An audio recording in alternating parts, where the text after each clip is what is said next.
Hello and welcome to our attendees here in the U.S. and around the world. Thank you for joining us for today's Nova Biomedical webinar, The Role of Blood Lactate Testing in Optimizing Sports Performance. Our speaker today is Ryan Kohler, head coach and physiologist at FastTalk Labs in Boulder, Colorado. Also, Dr. Dennis Bagos from Nova's Medical and Scientific Affairs team will join us to review additional data regarding lactate measurement accuracy, use of the Nova Lactate Plus meter for athletic training, and the use of lactate testing in other settings. My name is Rick Rollins, Senior Marketing Manager at Nova, and I'll be moderator for today's event. You can post questions during the webinar using the Q&A window on your webinar console. We will address questions following the main presentation and follow up with a full list of questions and answers shortly after the webcast, including those questions that we may not be able to address in today's session. Don't forget to visit our website to register for future live events and to explore our on-demand content with topics ranging from clinical testing and cell culture to veterinary diagnostic testing. Be sure to subscribe to receive notices of future Nova educational webinars. You can also learn more about whole blood critical care testing devices on the Nova website. And now on to our main presentation. Ryan Kohler is head coach and physiologist at FastTalk Labs in Boulder, Colorado. An exercise physiologist and sports nutritionist by training, Ryan is also a USA Cycling Level 1 coach and certified skills instructor, and a USA Weightlifting certified strength training coach. Please welcome Ryan Kohler. All right, thank you, Rick. Ryan Kohler here, and I am a coach and exercise physiologist, and I'm going to talk to you about the role of blood lactate testing in sports performance today.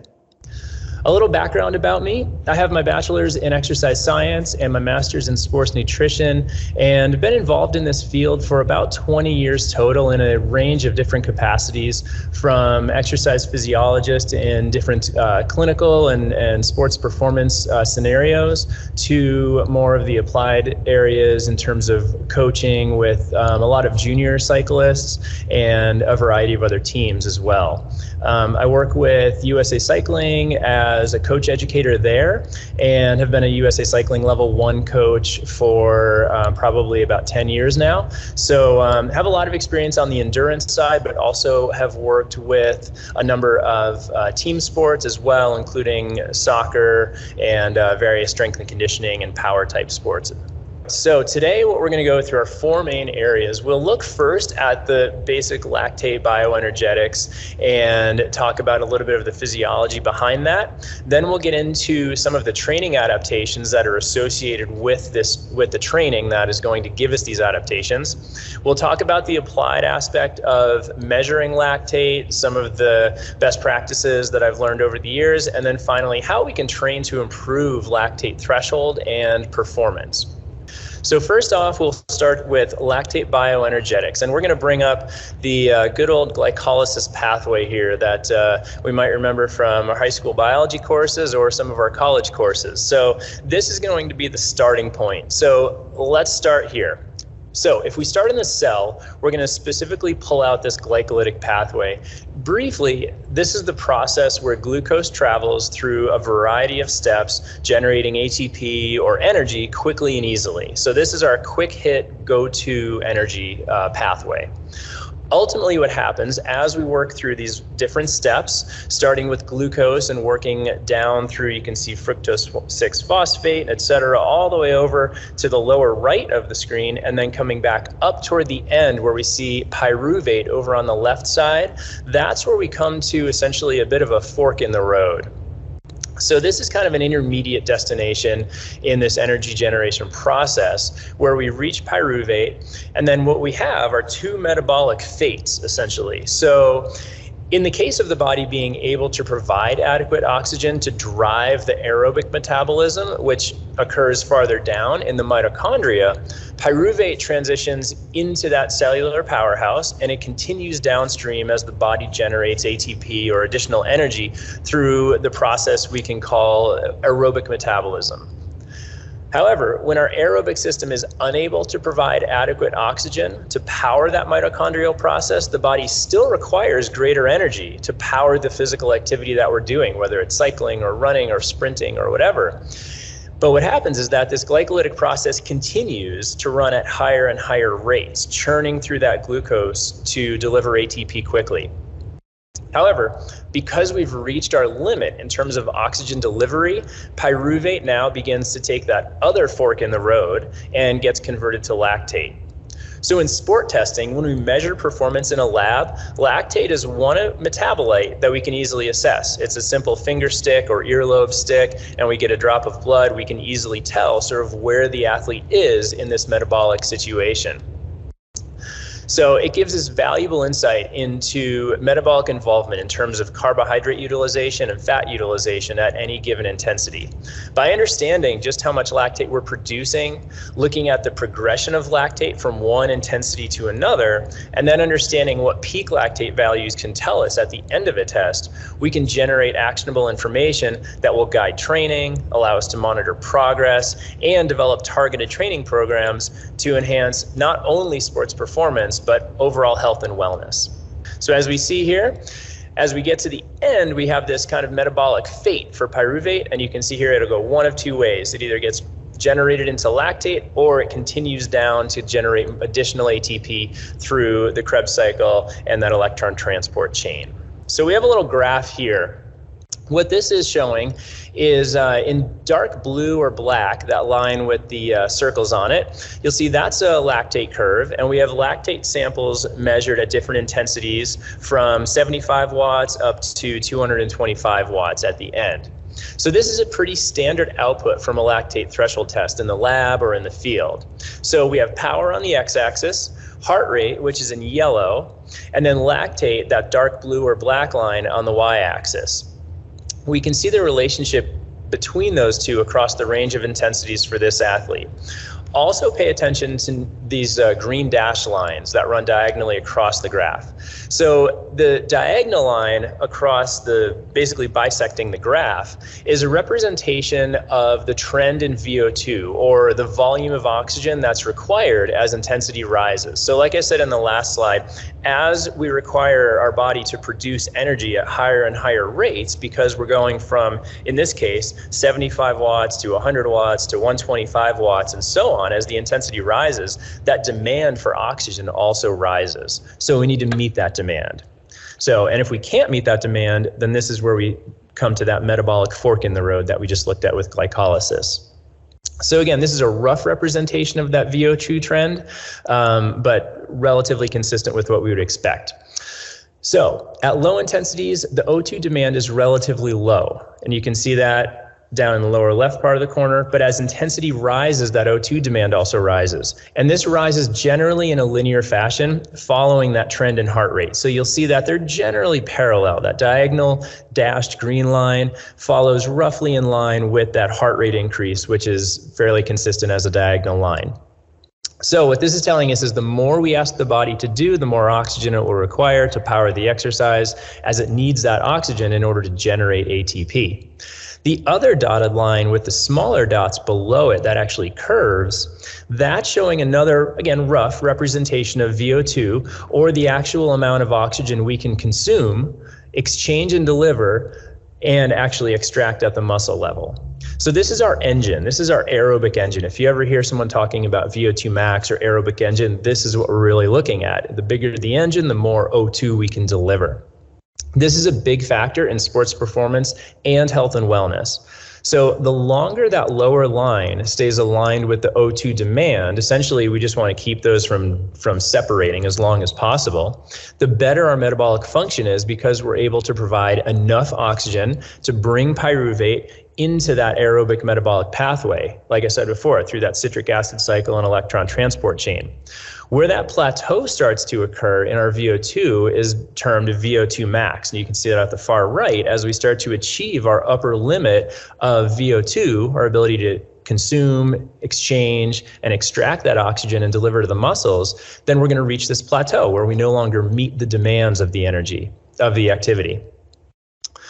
So this is where we have that VO2 peak, and this is really showing that upper limit of our aerobic abilities. This is different for every athlete, different for athletes in different sports, etc. So why, you might ask, are we talking about VO2 max and oxygen demand in a lactate webinar? Well, these are highly related. So the relationship between these two are quite tight. As the aerobic system neglects to meet the continued oxygen demand, we start to call on additional glycolysis to power exercise.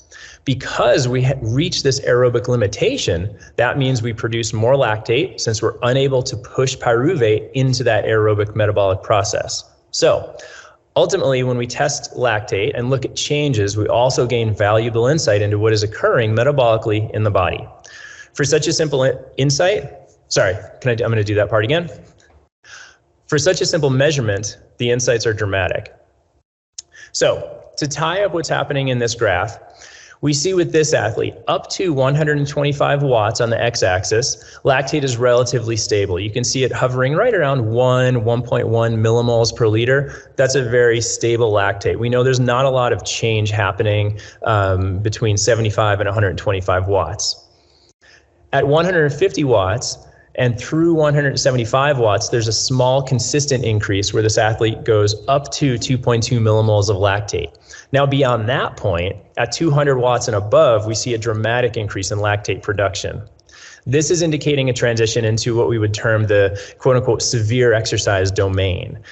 And in the end, many athletes test lactate threshold to find one or two key metabolic turn points. So the first one is LT1 or lactate threshold 1, or otherwise known as an aerobic threshold. The second one is LT2 or lactate threshold 2, otherwise known as anaerobic threshold. So for this athlete, what you can see is there's a very clear change at that 175 watt mark where the graph goes up very sharply. That would be very close to that athlete's anaerobic threshold or LT2. And then farther down around that 125 to 150 mark, we would see where that LT1 is occurring. We know there's some metabolic changes going on there. So that's going to start to clue us in that we're probably close to their aerobic threshold.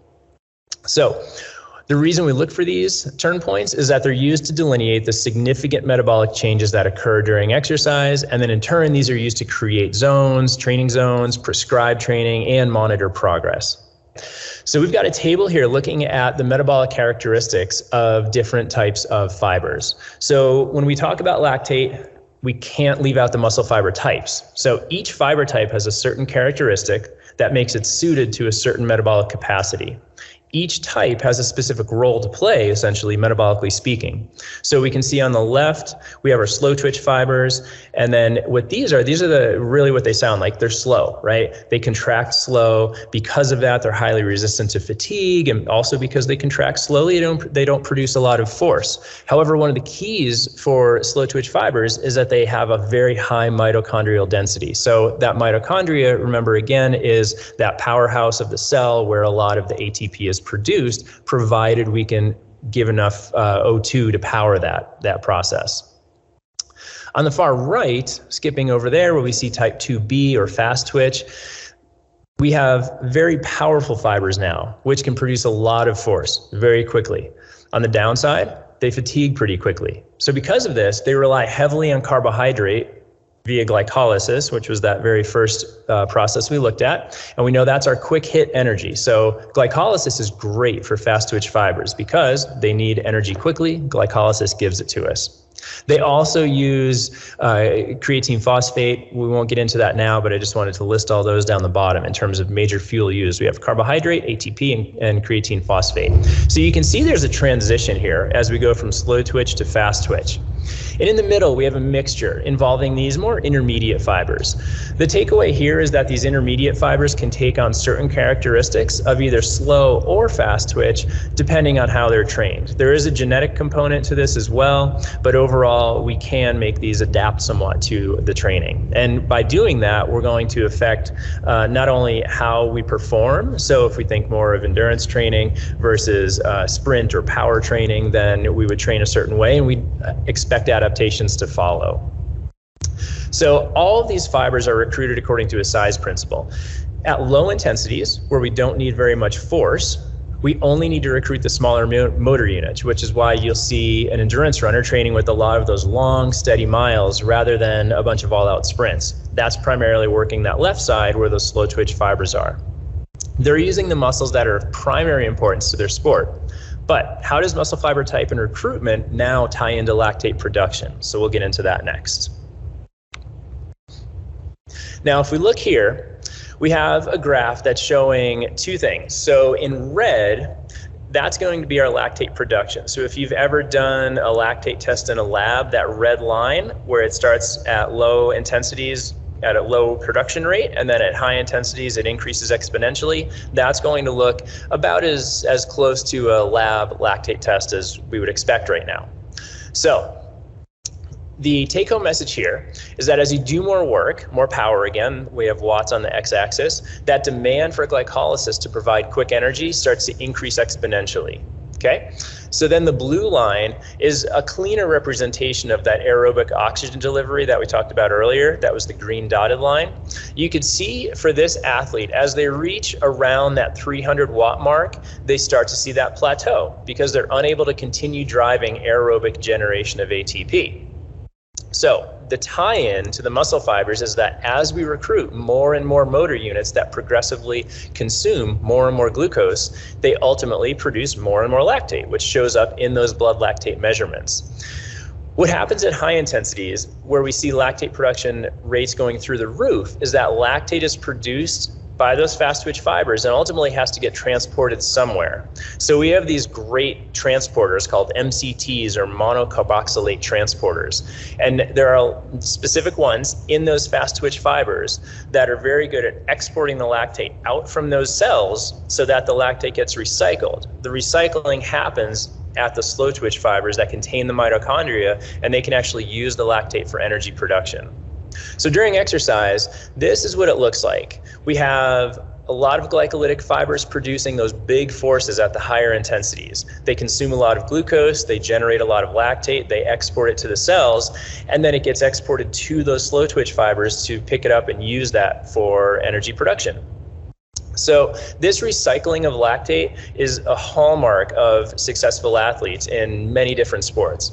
Classically, we used to think that only endurance athletes are benefiting from this. However, team sports, such as soccer is a good example, can use this effect to dramatically improve their performance and particularly stamina on the field. So fast players that sprint a lot or just spend a high percentage of the match running at a high speed and thus producing a lot of lactate can benefit from aerobic training, as then they improve their mitochondrial density and maximize their ability to recover from those high lactate production rates. So tying this up and bringing this into the more applied realm, we have our original lactate and heart rate curve that we started with, and then we're overlaying a 5-zone training zone model in here from zone 1 through 5, the blue, green, yellow, red, and dark red going from low intensity to high intensity. So once we actually learn about an athlete's individual lactate response, we can better understand the metabolic situation at their cellular level, estimate the relative contribution of muscle involvement, and design training programs that are specific to their needs. Ultimately, this allows us to objectively track progress by monitoring changes in and around those two major metabolic turn points. Finally, you can see overlaid here the muscle involvement. So this will tie everything together for us. So if you are training with a classic 5-zone training model, you can see that down at these lower zones, 1 and 2, this is where we primarily involve type 1 or slow twitch muscle fibers, and we expect low lactate production there because we're able to meet that O2 demand. As we transition into that zone 3, that middle sort of tempo zone, and start working up towards zone 4, we start to bring in some of those intermediate and fast twitch fibers, and that's where we see this elevation of lactate. It's not dramatic yet, but because we know there's beginning to occur this mismatch between O2 demand and our actual oxygen delivery, then we see that, okay, we're calling on more glucose and we need to start accommodating that, and that's going to show up as higher lactate levels. Finally, as we get to those upper zones in that severe exercise domain, zone 4, zone 5, we start calling on those very fast twitch fibers that are highly glycolytic, and of course those can power the exercise at those higher intensities, but they go through a lot of glucose, which means they produce a lot of lactate. So once we measure, that's the first step, then we need to understand the expected adaptations. That will help to drive what we recommend for the athletes. Many times I have athletes asking for a test. They might ask for VO2 max or lactate threshold and so on. But I always want to clarify with them what their goals are. So why do you want a lactate test? What is your endpoint? How do you use the data? Are we collecting the best data for your needs? Specifically, what signals or measures are important to your progress? As a coach and physiologist, I can make suggestions, of course, all day long. But unless I know what pieces are important to the athlete, I won't know the best way to provide them with actionable intel and the results. So let's talk about expected training adaptations next. You have your results now, and you're going to train to improve your threshold. What changes can we expect to see from this training? Okay, so we have a graph here. This upper graph is a team average showing lactates in August of 2019 compared to March of 2019. So this team had baseline testing done in March, which is our dark blue line.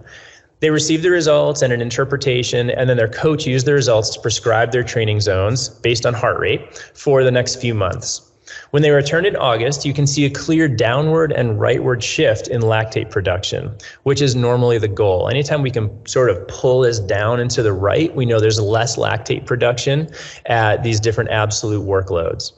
That's going to indicate that there are positive aerobic changes taking place that allow these athletes to run faster with less effort at the same speed, farther by changing the metabolic makeup of relative contributions of fat and carbohydrate, and even improve stamina where they can now max out at a whole mile per hour faster at the end of the test. As we see here, in March, on average, they were finishing at about 8.5 miles an hour, but you see in August now they were maxing out at 9.5 miles per hour.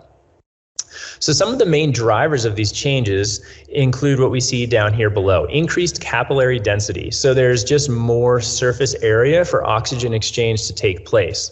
Improved fat utilization and reduced carbohydrate utilization because they're improving those aerobic abilities. This is where we see that switch. And increased mitochondrial density and function, where they can now better handle lactate that's being produced, so less of it shows up in the blood. All this to say that they have improved their aerobic oxygen utilization to power the activity. So if we think back to those green dotted lines in the early slides, they're now not seeing as much of that deviation early on. Those lines are better coupled, we can say, for a longer period of time. Next, we'll look at the same exact group, but just slightly different versions of the data.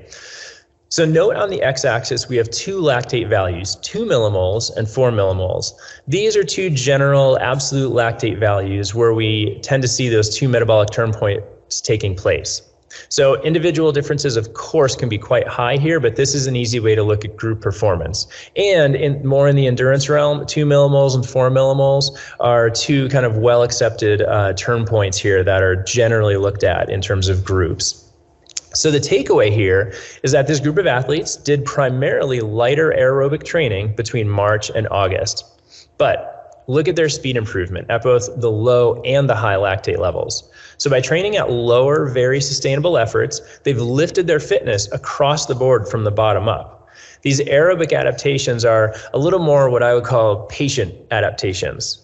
They take more time to develop, but they provide the foundation for consistent improvement and long-term progress. So we see here in March at 2 millimoles, they were achieving that 2 millimole mark at 5.5 miles per hour. However, in August, they were achieving it at 6.5 miles an hour. So now, for the same amount of lactate production, they're running an entire mile per hour faster.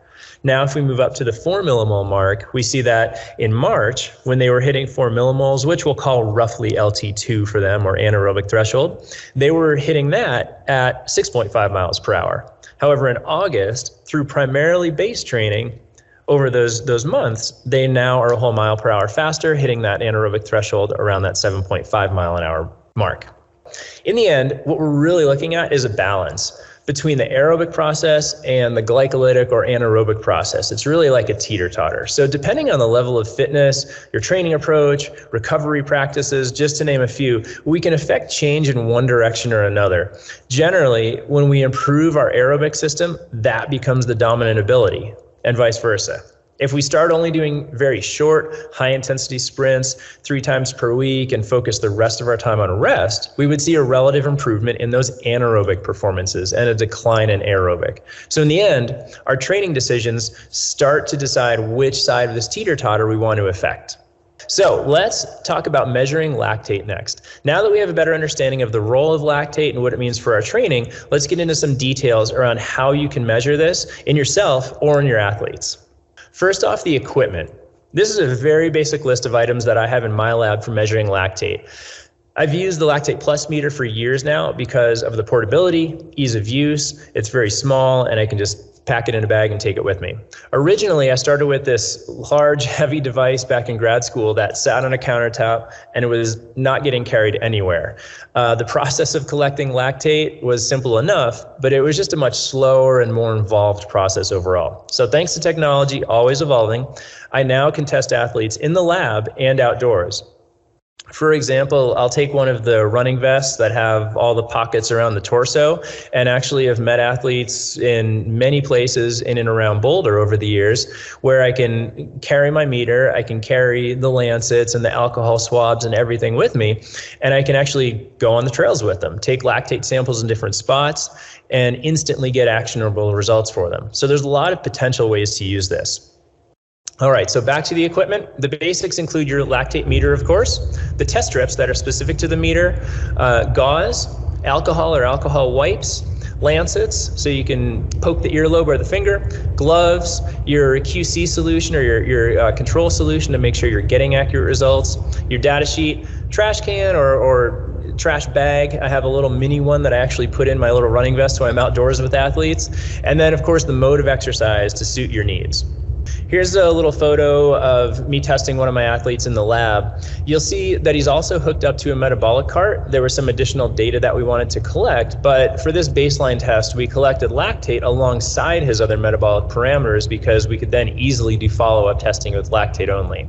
That's one nice thing, and you'll see in cycling and running and triathlon, most of the endurance sports, you'll tend to see that there's a real gravitation toward lactate testing because you see it in the research, and it's sort of just been this foundation in terms of metrics to be measured. So we very often will do this where we will collect metabolic data from the cart, but also grab lactate. And that's why now he doesn't necessarily have to come back into the lab. I can just get him back on the trainer and we know, hey, at this power, you were doing this lactate, this was your heart rate and perceived effort. Did we see improvement? So since we're dealing with blood, basic precautions should always be taken. As I mentioned, gloves are paramount. Anything we can do to keep the testing area free of contaminants and keep the client safe is crucial. So my current lactate meter, which is the new version of the Lactate Plus, has this nice auto eject button, which for me is crucial because I do a lot of group testing and team testing, and that basically eliminates any chance of me coming into contact with the blood. The other nice thing is that when you're testing lactate, you generally need the tiny drop of blood. So the chance of coming into contact with those fluids is nearly zero once you're well trained. Here's an example of one of those group testing scenarios. So I always bring my own disinfectant cleaning supplies and I wipe everything down before starting, lay everything out that I need, and then carry the supplies in a clean, airtight container and try to just keep sort of this mobile lab as sanitary as possible. So once we have the lactate, what do we do with it? We need our output. So the last piece of the puzzle is that output. Where does it go? And how do we display it for the athlete? You can slice and dice it many, many ways. But as I mentioned earlier, lactate can give us such valuable information that we generally don't have to get too fancy with it. We can add additional parameters like heart rate, muscle oxygen saturation, or any other metrics that you might want to measure. There's so many out there these days that we can pull into this. And again, going back to one key component for my athletes is what's important to you. Let's make sure those pieces get measured. So here's an example of a couple output graphs that I use.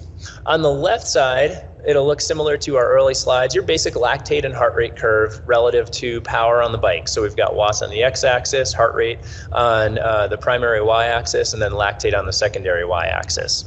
On the right, you'll see post-exercise lactate clearance. So after a maximal test where the athlete really empties themselves out, I'll sometimes measure how quickly they can clear or recycle that lactate to get a sense for their aerobic abilities. The more aerobically trained an athlete is, the faster we see that lactate fall thanks to those hardworking mitochondria that they've developed. So you'll see here on this graph, lactate on the y-axis and then time post-test on the x-axis. So we see initially that 3-minute mark, they're at 9.9 millimoles of lactate, which is quite high.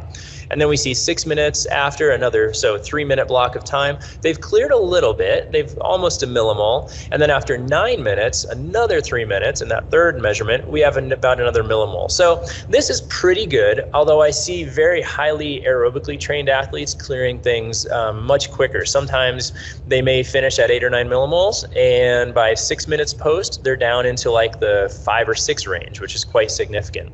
So we can really get a sense for how well they clear lactate, and we can start to quantify that so then they can measure progress. All right, so lastly, let's talk about technique. This is probably the biggest thing if you're actually measuring lactate. So overall, collecting the lactate sample is simple enough, but it takes time to really refine your method and get the process down to something you can complete in ideally 30 seconds or less. The less time you have to kind of sit there and pull the athlete's ear or mess with their hand or pull them off the treadmill, the better, right? Particularly when they're running or cycling or whatever the mode of exercise is. When they're going hard, the last thing they want is to have someone kind of poking around there, pushing, pulling for too long. So the more stealthy you can be, the better. So here's my quick overview of the steps. We start with wiping the site with alcohol, drying the gauze, making sure it's clean. Because if we get any debris in there, any sweat, that will very easily change the lactate result that we get. So we take the lancet, we puncture the earlobe, we wipe off the first drop of blood just to make sure we're getting a clean sample. We collect that blood sample in the test strip, wipe the remaining blood with gauze, and like I said, try to complete it within 30 seconds. Typically, we do this in the last 30 seconds of each test stage. So here we have a quick video kind of showing the start to finish of a lactate sample. So this is where I'm putting the test strip in, getting the alcohol wipe, and I have the gauze ready to go. So with this athlete, we've already poked the earlobe. And the nice thing with the earlobe is that generally you poke it once, maybe twice throughout a test, and then it just continues to bleed for you. So we go up there, have the athlete straddle the treadmill, we wipe it, use the gauze, we give a little squeeze to get that drop of blood, and then we take the sample with the meter, and then finally wipe everything off so we can get them right back on the treadmill as soon as possible. We bump up the speed during that time for the next stage, and they're off again. So we've collected our lactate, we've given it to the athlete, we kind of know what we're doing now. Let's switch gears and get into those next steps, the action items. How do we actually improve their parameters through training? So there are a few ways to approach this with lactate threshold training. I mentioned earlier and showed this with one of the examples that we can do this through both lower intensity training and high intensity training. So this example right here is showing what we can do with high intensity training. So you'll see at the bottom this HIT, H-I-T, or H-I-I-T. Now both of those are high intensity, but the left is high intensity training, right? And that's just general high intensity training. Like if you do, a class at your gym, or you do like a higher intensity strength class where you're constantly on and off and doing like a mixture of things, that would fall under that high intensity training. The HIIT, the high intensity interval training, is a little bit more specific, where we have very well-defined points of high intensity mixed in with recovery periods. And that's behind that, you can see that graph. So in purple is power output for this athlete. And in red, that's kind of hovering just along the very top. You see the red line, that's heart rate. So this is an example of a high intensity interval training session. This is of course one day to help push that lactate threshold and improve it. So what we see here is we have 5 intervals that this athlete has done. They start off those first 10 minutes with a warm up, and then you can see they get into these 5-minute intervals where they bring their power up to a certain level. They hold that, they take a short recovery in between, and then they come right back to it. And we repeat that 5 times throughout. You'll also see here that as part of that, we have the expected rise in heart rate as we go through. And then during those defined recovery periods, then we have heart rate drop down before the next interval starts up. So this is one example of how we do that. The other way is, which we also saw, we can lift it from the bottom up rather than from kind of the top down. So LSD is something we would look at and say, okay, this is long, steady, or long, slow distance training. This is kind of our classic endurance training. So with the low intensity, it lifts, like I said, from the bottom up. The big adaptation is really stroke volume. So on the cardiovascular side, by doing these low intensity efforts where you're able to basically have a conversation the whole time. Heart rate is relatively low, power or pace is also relatively low. It should feel like an intensity that you could do pretty much all day if you needed to. There's really not much strain. And this is what we can use to then build volume. So high intensity has an effect on our adaptations, but also volume has an effect. And we know we get the most volume out of the body when we have lower intensity. So the adaptations here, like we saw earlier, we see things like less lactate production, improved mitochondrial function, elevated fat oxidation, and less carbohydrate oxidation because of that less glycolytic involvement. So this is where with an athlete, we do this type of long, steady training to then extend them. So if they can only do 60 or 90 minutes to start, then we start working and saying, all right, if you have the time, let's start to block up days, or let's start to take you from 90 minutes to 2 hours to 2.5 and so on. And that's how we can really start to drive some of these adaptations. So a big question that comes up is, what's the minimum I need to do to see improvements here? And this is pretty common because a lot of athletes that are trying to improve this, they're time crunched. So what I've seen and read over the years and experienced with myself and other athletes in terms of that long, slow distance training, anecdotally, 45 minutes, right? So if we can do 45 minutes a day, it's not a lot, but it's enough. And what we can do is say, well, if we've reached now a cap on just how much we can do, maybe we only have 45 minutes a day. Great. Let's do that repeatedly. And maybe we do that 3 or 4 days in a row, and then we take a day off so you can rest. But generally, when an athlete is limited with time, we say, well, we can't really extend you too much. So let's just now compress your workouts into as high a frequency as possible. Now, if we switch gears and talk about what the research says, you'll see about 30 minutes, right? The key with this is that it has to be at a sufficiently high percentage of VO2 max. And this is where you'll see some differences in the literature, but sufficiently high percentage of VO2 max is generally going to put an athlete at the very upper end of that zone 2 or zone 3, or get them into like zone 4, which would be a little bit closer to threshold training. It is really all sub-threshold, but depending on the athlete, it may be a little bit different in terms of what their VO2 max is. They're a certain, for one athlete, say, 75% of VO2 max may be extraordinarily hard, where for other athletes that may be sustainable. So on the other hand, we look at now minimum effective dose for the high intensity training, right? Generally about 1 to 2 times per week. And again, with this, the question as well, is more always better? So to a certain point, yes, doing more is better, but we need to balance that with everything else. What other activities are we doing? How much stress, for example, is in our life? What are the other commitments? How well can we recover and sleep to actually let the body adapt? So to a certain degree, more does help, but only to a point. Once we get to about 3 days per week, we start to see those adaptations plateau and actually decline. So 1 or 2 times per week is a great starting point. You could occasionally increase that if you're at that level, but the vast majority of us really don't need to worry about that. So what do these look like when we talk about training? These are some example workouts that are going to go from pretty much the lowest to the higher end of the intensity spectrum. So zone 2 up here, this first one, this is what we would call like a base effort, or LSD, or long, slow distance, like ride, run, swim, row, whatever activity we're doing. This would be pretty straightforward. We'll call it 90 minutes at, let's say, 65 to 70% of maximum heart rate, right? If we have lactate data that we're looking at, we can then zero in and give an athlete a more specific range, but generally this is a good starting point. So then if we say, okay, well, we've done a bunch of 90-minute rides, we need to go a little bit more intense because maybe we've adapted to that and that's all we can do. We can't do 2, 3, 4, 5-hour rides or runs or whatever. So we're capped at 90 minutes. Okay, let's move on and talk about higher intensity. How do we continue adding an overload to the body to promote further adaptations? This is where something like zone 3 or what we might call like tempo effort comes in.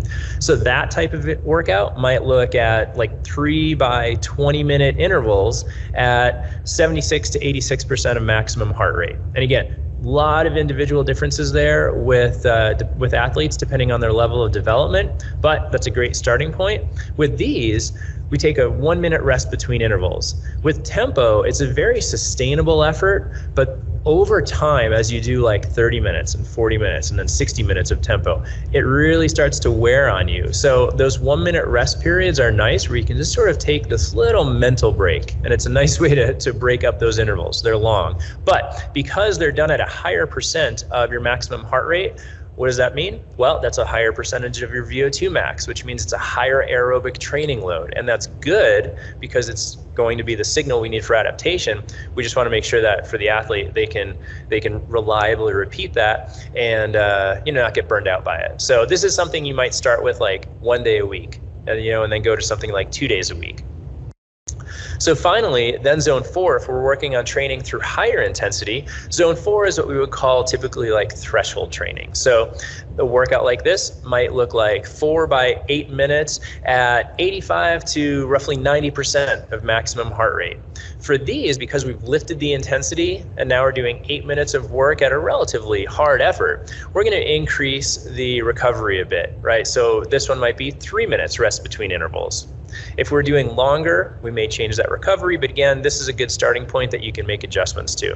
And again, we have kind of this range of 85 to 90% of maximum heart rate. Again, if we have lactate data and you're using like pace or power or speed, for example, depending on what exercise you're doing, then you can further refine that and say, okay, this is going to be 4 by 8 minutes at, if 85 to 90% of maximum heart rate puts a runner in, we'll say like a 6 to 7 minute mile training range, minute per mile training range, then we might say, oh, well, that's a whole minute difference. A lot could change in that. So we may be able to say with lactate data, let's do these at 6:40 to 7 minutes for this first block. And then as they adapt, we'll say, okay, great, that's become easier. Now let's do 6:25 to 6:35, for example, and we can then make adjustments like that.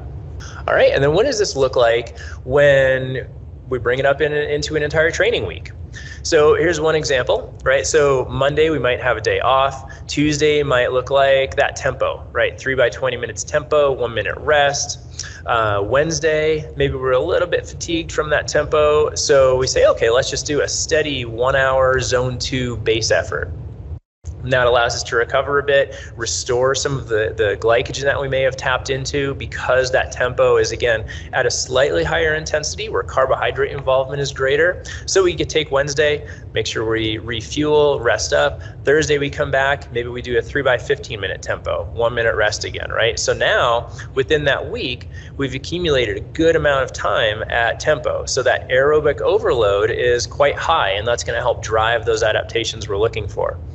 Then Friday we say, okay, we did a hard day on Thursday, let's take it easy on Friday because we have the weekend coming up. And then Saturday and Sunday we've got those LSD or those base efforts where we can now do some volume. So again, there's so many ways to slice this depending on the athlete. This is just one rough example. So quick summary of what we've talked about. So one, lactate, big takeaway, not a waste product. It can be measured reliably to inform the training. We need to make sure that it's meaningful to the athlete, and that's going to help drive what we recommend for them. Or if you're measuring it yourself, make sure it's meaningful for you. You can pull out data from nearly any intensity at that point and then decide how best to utilize it. So measuring lactate, it's quite easy, it's affordable, and it provides us valuable insights into your metabolism. Again, gives us insight into like that carbohydrate versus fat combustion. And as we improve those, we know metabolically that we're improving dramatically. Finally, training can dramatically enhance the metabolic function. and then it provides that ongoing sports performance improvement. I always go back to that saying of, I think it was Steven Drucker, that what gets measured gets managed, right? And it's always coming back to that for me, where if we have a goal in mind and we don't measure something that's meaningful to us, then we don't know if we're improving or not, and we might not have the best path forward. But if we can measure the things that are important to us, that'll allow us to make the training decisions and exercise decisions to get us in the right place, and then we can monitor and see if we're actually improving. And if not, then we change things. All right, thank you for listening, and I will turn it back over to Rick. Thank you, Ryan, for a great presentation. Being a runner myself, I'm fascinated by the ease of testing and the ability to improve my performance by analyzing lactate. I will certainly adjust my workouts based on the information that you provided. Next, we'll hear from Dr. Begos to discuss the importance of accuracy in lactate measurement. Dennis? Thanks, Rick, and thank you to Ryan for an excellent presentation on the utility of using lactate and lactate threshold in athletic training. As Rick said, my name is Dennis Begos, and I'm a Senior Medical Director in the Division of Medical and Scientific Affairs here at Nova Biomedical. I'm going to highlight some of the things that Ryan discussed and also discuss the importance of accurate lactate measurement in various settings, particularly in athletic training. So to review normal glucose metabolism, or more accurately, glucose metabolism in the presence of oxygen, glucose gets converted by glycolysis to pyruvate, gives off 2 ATPs. And ATP is really what is responsible for fueling the cell. And what then happens is pyruvate gets transported to the mitochondria, where, again in the presence of oxygen, gives off a total of 36 ATPs. So for every molecule of glucose, in aerobic conditions, 38 molecules of ATP are produced. So this is a very efficient production of ATP per molecule of glucose. Without the presence of oxygen, ATP production is much less efficient. If you look at the schematic on the right, in muscle tissue that does not have adequate oxygen supply, glucose is only converted to 2 ATPs and pyruvic acid. The pyruvic acid then gets converted to lactate, which gets released into the blood, taken up by the liver, and converted back to glucose in a process known as gluconeogenesis, and the whole system is known as the Cori cycle. Again, this is a lot less efficient than aerobic glucose metabolism. And lactate elevation can happen for a number of reasons. It can be basically increased production of lactate, decreased clearance of lactate, or a combination of the two. In hospital settings, lactate measurement is used to assess critically ill patients, and the majority of those patients suffer from either sepsis or septic shock or some type of traumatic event. Either of these two events can cause hypoperfusion from either blood loss or severe infection, which can lead to anaerobic metabolism. Both of these illnesses also cause release of stress hormones such as epinephrine, which causes a hypermetabolic state. So a combination of hypoperfusion, decreased oxygen supply, as well as a hypermetabolic state leads to worsening of anaerobic metabolism and increased production of lactate, which again can be measured in the blood and be used as a barometer to assess the severity of the illness. And we typically divide lactate elevation or lactic acidosis into 2 different categories. Type A would be the more severe and more urgent category, where there's hypoperfusion as a cause for lactate elevation. And this, as I mentioned before, can happen in a shock such as sepsis, hemorrhagic shock due to trauma, cardiogenic shock due to some type of myocardial issue. But it can also be a result of hypoxia, ischemia, and seizure disorders can also cause this type of lactate elevation. Type B is basically all other causes of lactate elevation, which include liver disease, which can affect the clearance of lactate, malignancy, exercise, as Ryan discussed, is in this category, and other causes such as medications, vitamin deficiencies, diabetes, and there's a whole list of other potential causes of type B lactic acidosis that we don't need to get into in this discussion. Does it matter how we measure lactate, and does accuracy matter? Well, of course it does. With any laboratory test, lactate included, accuracy is important because it allows you to make decisions based on the result. If the accuracy is inferior, your decisions are going to be inferior in terms of either management decisions in the hospital or decisions on training regimens based on lactate threshold in athletic performance. And any laboratory test has the potential for errors, and those errors can be divided into two large categories. First being pre-analytical, which is anything that happens before the test is done, versus analytical, which is much more device dependent. Pre-analytical errors include sampling differences, so the sampling site being finger, ear, or whether it's in the vein, sampling methods such as a finger stick versus a venipuncture, sampling techniques which are more appropriate in finger stick samples, such as how well the finger is cleansed, whether there's squeezing involved to milk out any blood. In lactate in particular, sweat contamination is important because we know that lactate concentration is higher in sweat, so it's important to be sure that the finger is adequately cleansed in lactate measurement being done by a finger stick.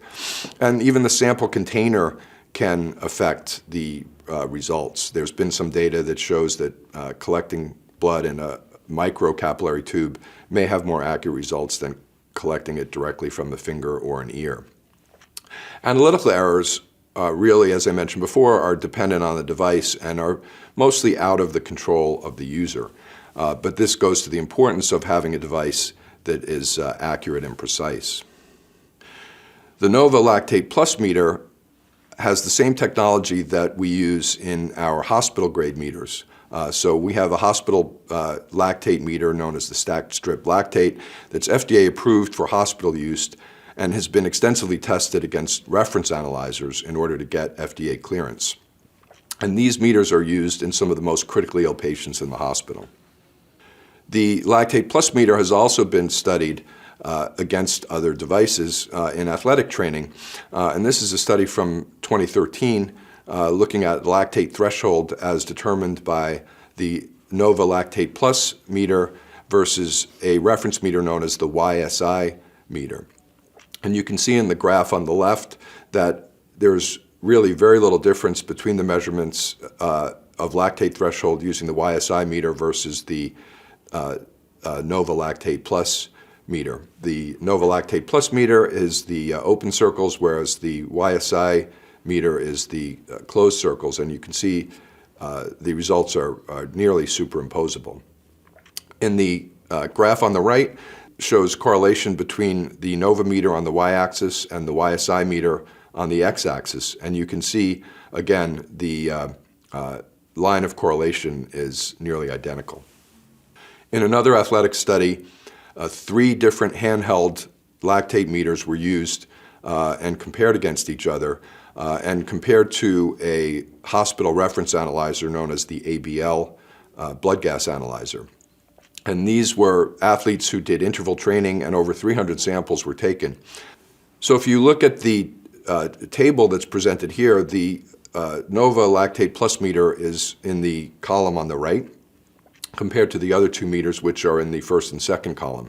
And you can see that the standard error, the coefficient of variation, and the correlation of the Lactate Plus meter were superior to the other 2 handheld meters.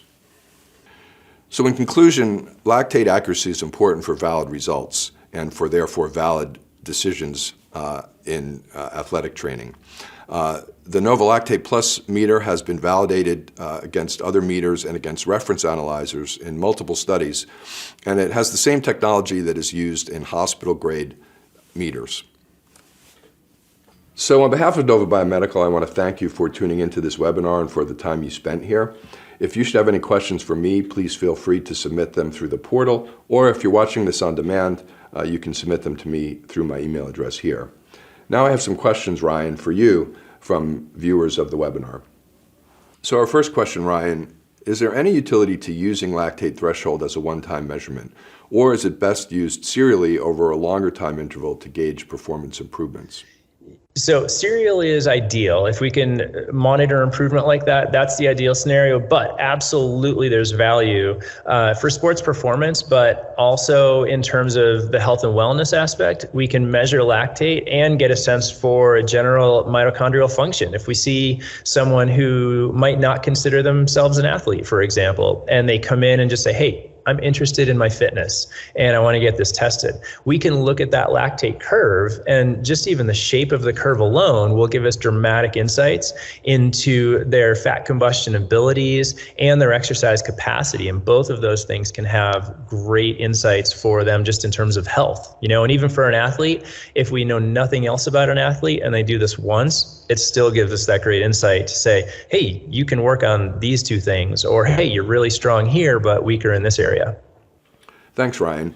Here's another question that's interesting to me. Can lactate threshold be used by coaches or trainers to gauge whether an athlete is giving maximum effort or holding back? In other words, if somebody's dogging it and not giving their all, is that something the lactate threshold can be used to identify? Yeah, that's a great question.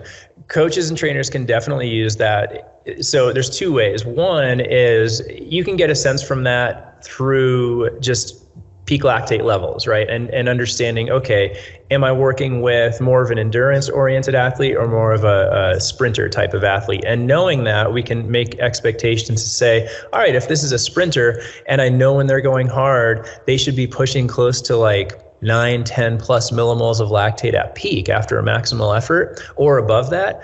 Knowing that, we can look for it and say, yes, they went hard enough, or no, maybe they didn't. The other piece is if we do have lactate data on them, say baseline data, and we know what they put out at peak, then we can use that to then look and say, okay, in their training here when they are going hard, are they reaching that same level or not? Thanks for that thoughtful answer, Ryan. Here's another question. What interval do you recommend for repeating the lactate threshold test? Yeah, I generally go with about 4-minute stages. So depending on the increment of each stage, you can change that. So somewhere between 3 minutes and 5 minutes is generally well accepted.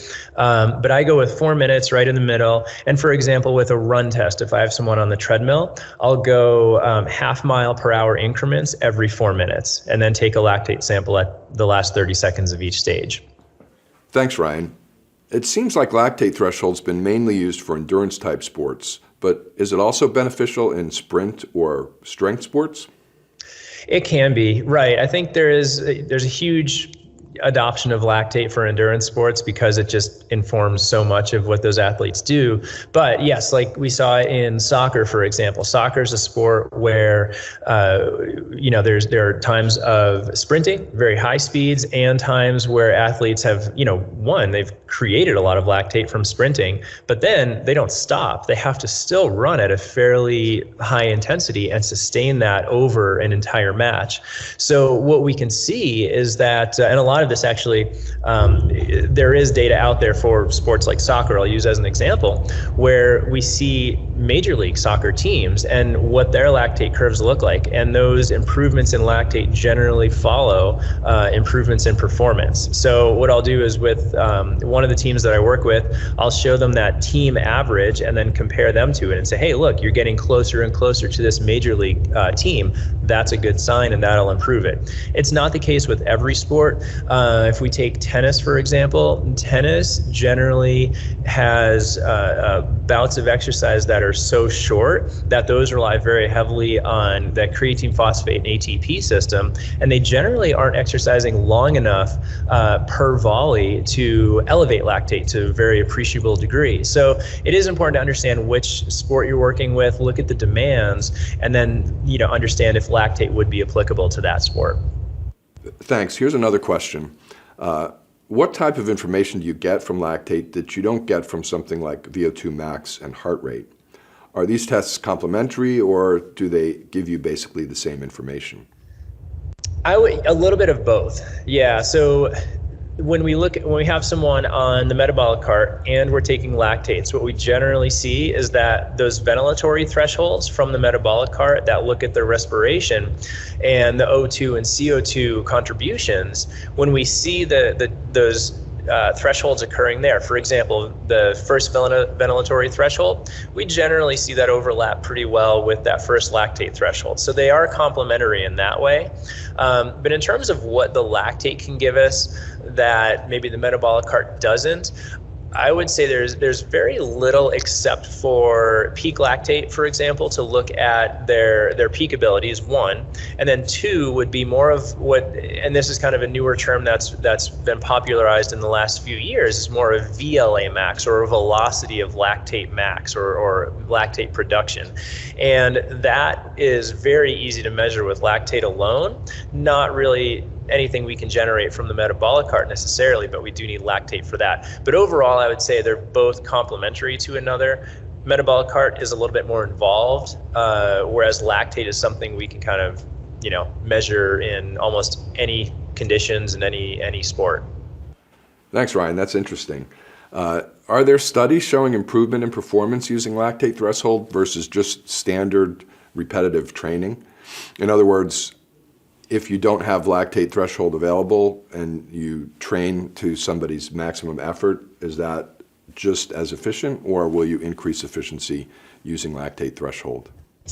I don't know of any research that actually compares those two, but going back to just, this would be anecdotal, completely anecdotal, is the lactate or any metrics that we're collecting do give us the direction, and because we can individualize that to the athlete, I would always suggest that's going to be better than just training without any data. Of course, I'll back that up by saying before lactate was around, before metabolic carts, etc., we did a lot of training just by perceived effort, and before there was really any technology, you just could go by feel as long as you have that feel really well dialed in. That's something that's not easy to develop. So I think lactate measurements give us a very objective thing to attach ourselves to, where we can use that to inform our training as we develop those sensations and the perception of effort, those things that internally will really start to guide us. That's a great answer, Ryan. If you guys don't mind, I have one question of my own, and we only have time for one more. I know that sweat can cause lactate results to appear elevated. Do you have any advice on testing technique to reduce this effect? Yeah, one is just the gauze is key. So the gauze and the alcohol wipes are really what help me. So when I especially get athletes at like those moderate to high exercise intensities, some of them really do just start sweating a lot. So sometimes I'll take extra gauze and I really give it a few extra seconds of like wiping, not just where I'm planning to poke around the earlobe, but I'll wipe like their whole ear down. And I'll be really aware also of where my hands are in the process. So I've got my gloves on, but what can sometimes happen too is I might like brush up against their cheek or their hair along the way. And when I test female athletes, like with longer hair, right? If they're sweating, if I brush up against that and then touch their earlobe, then now I can add sweat to the equation here. But so really being aware of kind of where your hands are touching, I try to keep my fingers really right around the ear, and that's it. Try to avoid touching anything else. One thing that helps me is I'll generally take these three fingers that I use for most of the work to getting the lactate. I'll either use like these two fingers or my thumb or my pinky, and I'll actually just kind of brace on their cheek or the side of their head or their neck, but I'll be able to use both hands to kind of stabilize, and that way it prevents me from, brushing against their hair and contaminating, my fingers with sweat. And then in addition to that, like I said, with the gauze, just wiping, if they're very heavy sweaters, wiping a lot around the ear to make sure that I don't randomly get like a drop of sweat that comes down as I'm taking a sample. Thanks, Ryan, for those interesting and insightful answers to the questions. Now I'd like to turn it back over to Rick to wrap things up. Okay, thanks, Dennis.